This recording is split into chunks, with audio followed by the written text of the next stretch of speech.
Very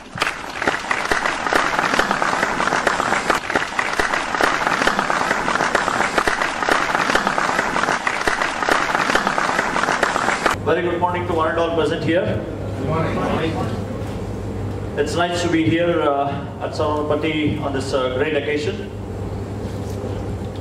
I'll begin my talk with stories from across various sects, stories from different environments, and stories through journeys that have inspired me, and I believe that will inspire you as well. I'm sure you all have heard of Albert Einstein. Albert Einstein, after winning the Nobel Prize, was invited to various places to deliver talks. He had an interesting driver who used to sit at the back of the auditorium every time and listen to his lectures. After about 10 to 15 lectures, the driver felt, every time Einstein delivers the same lecture, and I sitting at the back of the auditorium listening to it, I'm now confident enough to go on the stage and deliver the same lecture.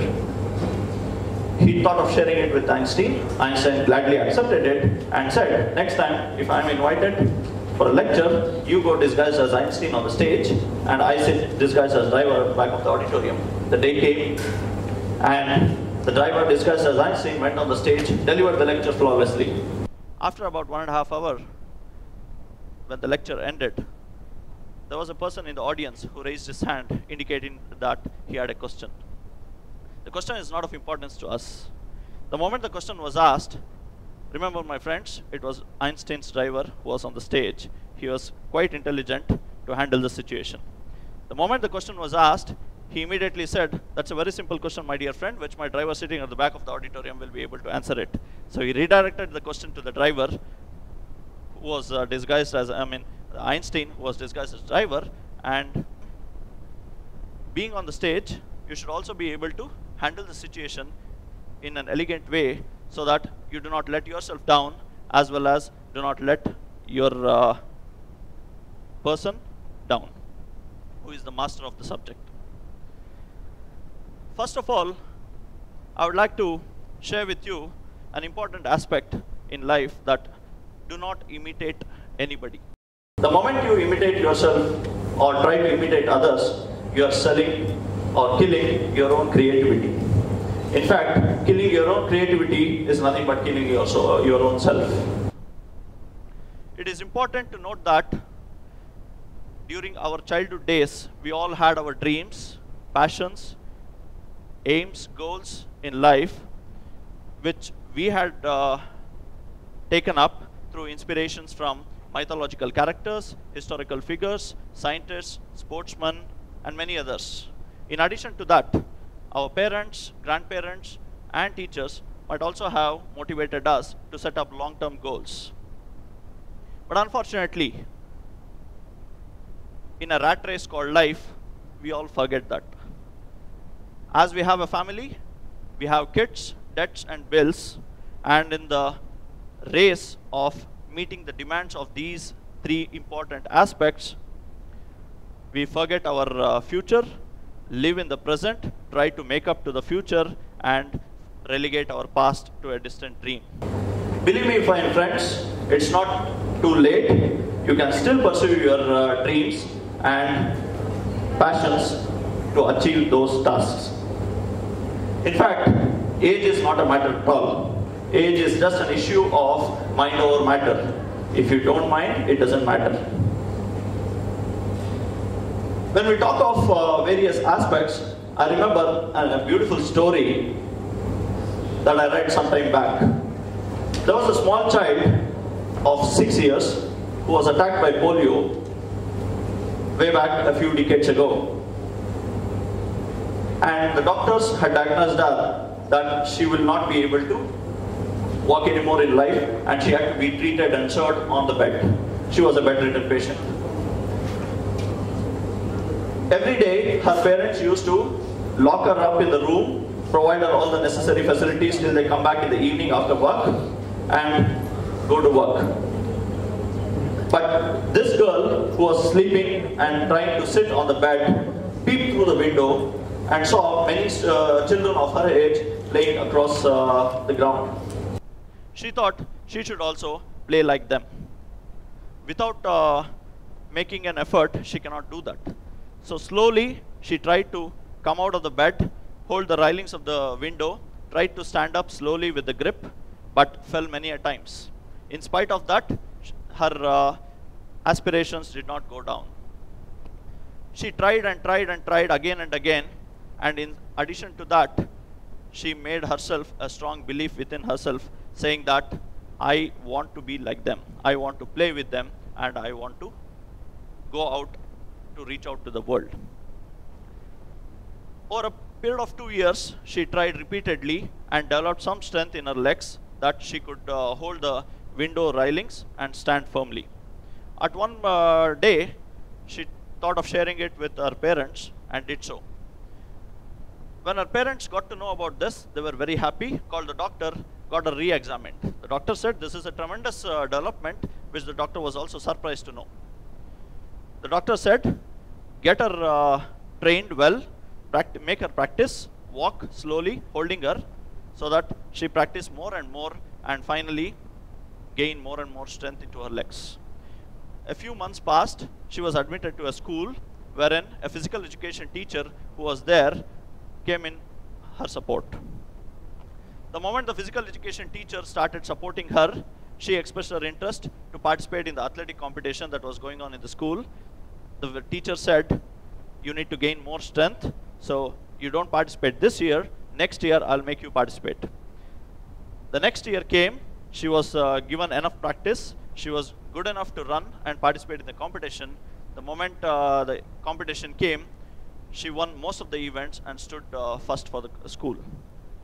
Over a period of few years, she became America's best athlete and was selected to represent at the Olympics. In the 400 to 100 meter relay, as she was the best runner of America, she was made to stand at the last as the fourth player. When the third player started running and was about to transfer the baton to this girl, in a hurry-burry, the baton fell off from the hand. She held her breath, took the baton, ran to the destination and won the third gold. She was none other than Wilma Rudolph. Wilma Rudolph was the greatest athlete America had ever produced. In spite of being a polio-attacked child at the age of 6, went on to win 3 gold medals at the Olympics at the age of 16. This is the kind of inspiration that we need to draw from people around us. We all have heard about various stories, the kind of work we do. Any work that we do should not be belittled. The moment we belittle our own work, then we cannot flourish in that work. In fact, we provide dignity to the work that we do, and the work doesn't provide dignity to us. Let me give you a simple example. A prime minister of a country, wherever he goes and sits, he is the prime minister and people accept him as the prime minister. It doesn't mean that his prime ministerial chair should be carried away everywhere to make him sit on the chair and people should recognize him as the prime minister of the country. You should always give your power to the chair rather than extracting power from the chair. We all have come across various stories from the past. In fact, one of the most heartening and emotional story that we have been told in our childhood days that has really inspired many of us, I don't know how many of you have really heard about it, is the story of the Punyakoti.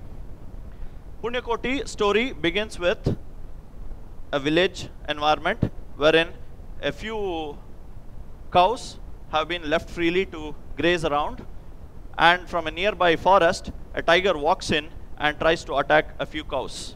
The cows start running and one cow finally gets caught with the tiger.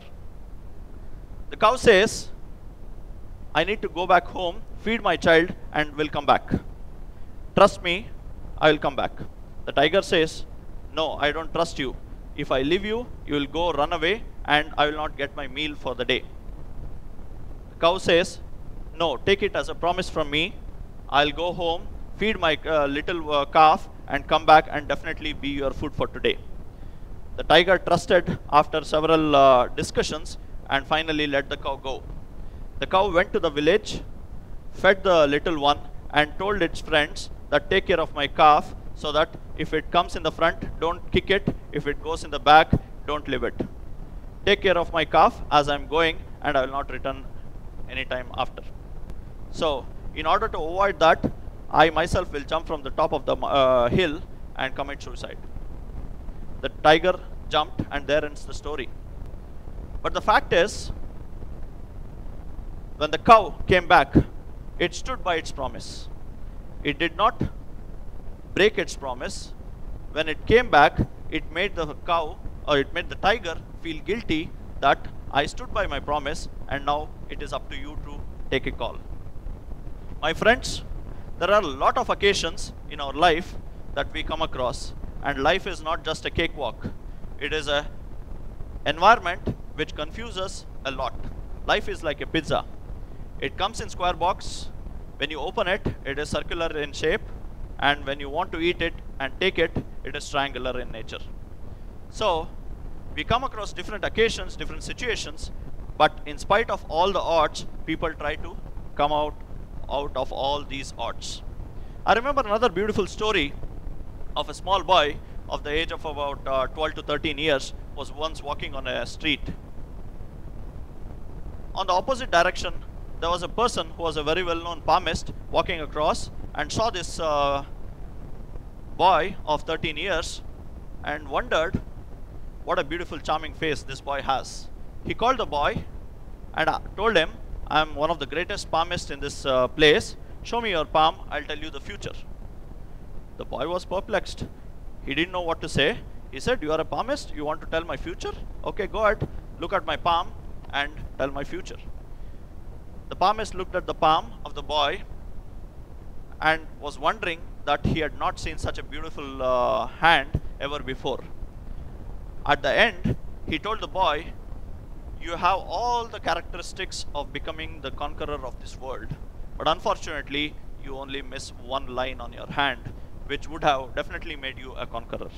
Hearing that, the boy was furious. He took out a knife from his pocket, took a cut on his hand, and told the palmist, "See, now I have got the line that you mentioned. Tell me how many more lines do I need to give on my hand, and I'm ready to do that." Seeing the burning fire in the boy, the palmist said, "If this kind of a fire exists in you, you don't require any lines to be drawn on your palm. You will definitely go on to become the conqueror of the world." And the same boy went on to become Alexander the Great, who tried to conquer half of the world and proclaimed to be the greatest of all times.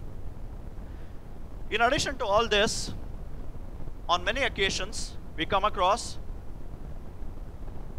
situations wherein we try to overshoot our expectations and also try to promote ourselves in different ways. Remember, my friends, our world is what we see through our eyes, what we hear through our ears, and what our mind perceives. If we want to go beyond that, we need to rise above all odds. The moment we start rising above all odds, happiness increases and the sadness decreases. Being happy or sad is one's own choice, and doesn't matter how happy or sad you are, it is your own decision that you make. Happiness is a decision that I make before I encounter a situation. So irrespective of whether the situation is too bad to be happy, I can still continue to be happy depending on my mindset. And on the other hand, if the situation is very happy, I can still continue to be sad. It also depends on my own self. In addition to this, there are a lot of things that we come across in our daily life. Be it our job, our profession, our studies, our school, education, our interaction with our family members, friends, relatives, and so on. Irrespective of whoever we meet, it is the smile on your face that greets the other person and the kind of response that you show to the other person. A smile is a curve that straightens everything. It's a beautiful proverb that I came to know very recently. Thank you so much.